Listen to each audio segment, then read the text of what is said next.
Sa number 7, mangingisda patay matapos maigo sang kilat. Nagapangisda ang 48 anyos nga lalaki sa maigo sang kilat sa Baybayon, sa Purok Banagan sa Barangay Tumungtong, Ibi Magalona, mga alas 3:30 sang hapon sang Biyernes. Gindala ang mangingisda sa ospital apang gindeklarar nga dead on arrival. May mga sunog sa iya o kunsunog sa iya ulo ang biktima.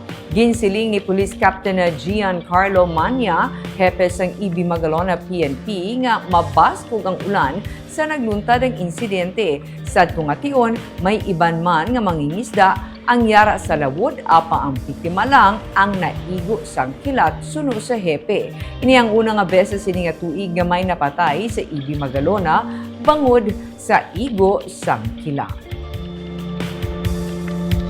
Paalala lang po natin sa mga mangingisda po dito na pag may ganito pong malalakas na pag-ulan, pagkidlat, sana po maiwasan muna po natin yung pagpalaot para maiwasan po natin yung ganitong insidente, ma'am.